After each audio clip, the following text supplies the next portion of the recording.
Okey, cikgu sambung semula. Okey, sekarang cikgu nak bincang soalan tahun 2019. Ya, soalan ni tanya, huraikan, berbantukan gambar rajah, huraikan kesan peningkatan pendapatan negara terhadap kadar bunga. So, kata kunci yang pertama dia nak gambar rajah. Kata kunci yang kedua dia kata pendapatan naik. Dan kata kunci yang ketiga ialah kadar bunga. Ya. So, apa kesan jika pendapatan naik terhadap kadar bunga? Ya, ini teori Keynes. Ya, jadi di sini ini adalah paksi kadar bunga dan ini paksi kuantiti wang, keluk permintaan wang MD, keluk penawaran wang MS. Bila lihat soalan ni, kenal pasti dulu keluk mana yang beralih. Adakah keluk penawaran ataupun keluk permintaan? Ya. Soalan tanya jika pendapatan naik. Ya, jadi pendapatan naik ni berkaitan dengan MS ke? Ya, bekalan wang atau berkaitan dengan permintaan wang. Ya. Jadi di sini kita lihat bila pendapatan naik, dia tak ada kaitan dengan penawaran wang. Sebab teori Keynes, penawaran wang ditentukan oleh bank pusat. Ya. Itu sebab penawaran wang adalah tetap. Ya. Jadi peningkatan pendapatan negara hanya mempengaruhi keluk permintaan. Kita tahu teori Keynes kata permintaan wang oleh masyarakat ada 3 sebab. Yang pertama untuk awasan, yang kedua untuk urus niaga dan yang ketiga untuk spekulasi. Ya. Jadi peningkatan pendapatan negara ni akan mempengaruhi yang mana?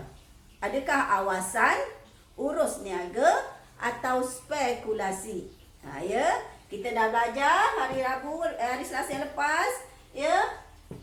Permintaan wang ada 3.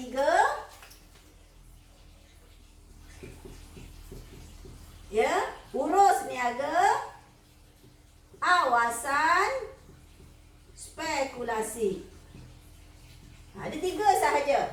Keynes kata orang minta duit yang pertama untuk beli barang dan perkhidmatan. Yang kedua untuk simpan jika ada apa-apa kecemasan. Yang ketiga untuk melakukan urus niaga jual beli bond. Ya. Jadi untuk urus niaga dan awasan ini dipengaruhi oleh pendapatan. Jika pendapatan naik, maka permintaan wang untuk urus niaga dan awasan juga meningkat. Ya.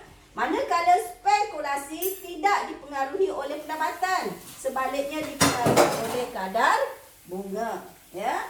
Jadi mengikut soalan ini, maka yang terpengaruh adalah permintaan wang untuk urus niaga dan awasan. Ya. Okey, sekarang kita nak buat huraian. Ya, rajah ni baru dapat 1 markah, belum dapat 2 markah.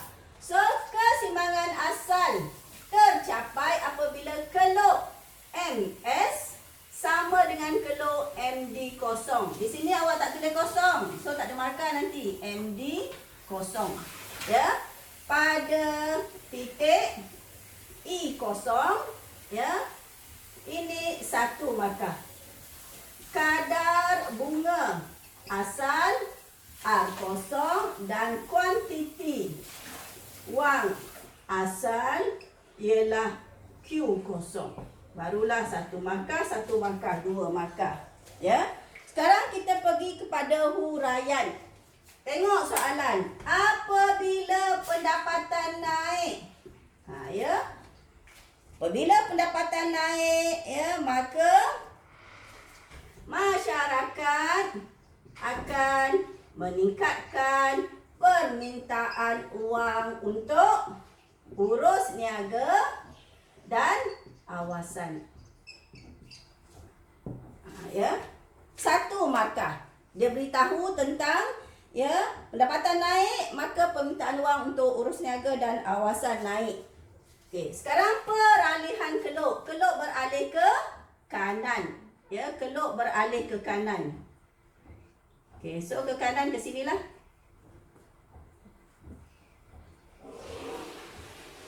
MD1. Ya.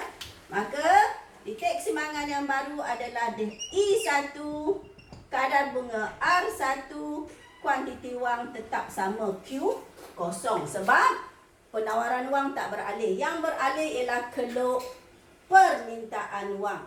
Ya, jadi keluk MD beralih dari MD0 ke MD1. Ya. So, satu markah lagi. Ya, jadi di sini urus niaga dan awasan satu markah, keluk beralih satu markah. Ya. So, 2, 4, 6. 6 markah dah dapat di sini. Okey, kita teruskan. Macam biasa, mesti ya kadar bunga asal. Ya. Pada R0. Apa yang berlaku pada R0? Okay, saya ambil pen biru ya. Cuba lihat, pada R0 ini R0. Pada R0, apa yang berlaku? Ini keluk MS. Dan ini keluk MD yang baru. MD, MS. Ya, jangan lihat keluk MD yang lama. Ya, keluk lama jangan lihat. Keluk yang baru. Ya, pada R0, apa yang berlaku? Ni MS, ini MD. Berlaku lebihan permintaan wang. Ya. Berlaku lebihan ya permintaan wang. Ya. So, apabila berlaku lebihan permintaan wang, ya, apa orang ramai buat? Ya, berlaku lebihan permintaan wang ni satu markah. So, apa orang buat? Sekarang orang semua nak duit. Ya. Berlaku lebihan permintaan wang. Semua orang nak duit. So, apa orang buat? Orang akan jual bond. Dia nak jadikan tunai, so dia kena jual bond. So, orang ramai akan menjual bond. Ya, kesannya harga bond turun. Ya, bila ramai orang jual bond, so bond banyak di pasaran, ya, kesannya ya kadar harga bond turun. Ya, dan kadar bunga naik. Ya. Okey, ini satu markah. Ya. Okey, sekarang dah 8 markah. So, last kali ialah keseimbangan akhir. Ya. So, harga bond, kadar bunga berhubungan songsang. Ya. Kenapa? Tadi saya dah terang dah ya. Apabila orang ramai menjual bond, kesannya harga bond turun. Okey. Sekarang kadar bunga nak tengok mana? Tengok. Bila berlaku lebihan permintaan wang, ramai orang nak pinjam duit di bank. So, apa bank buat? Bank akan naikkan kadar bunga. So, kadar bunga naik. Ya.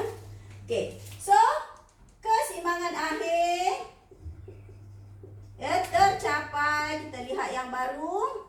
Apabila keluk MD1 sama dengan keluk MS. Ya. Pada I1, kadar bunga naik dari R0 ke R1. Dan kuantiti wang tidak berubah atau tetap. Ya. So, syarat satu markah, data kadar bunga dan Q satu markah. So, semua sekali 10 markah.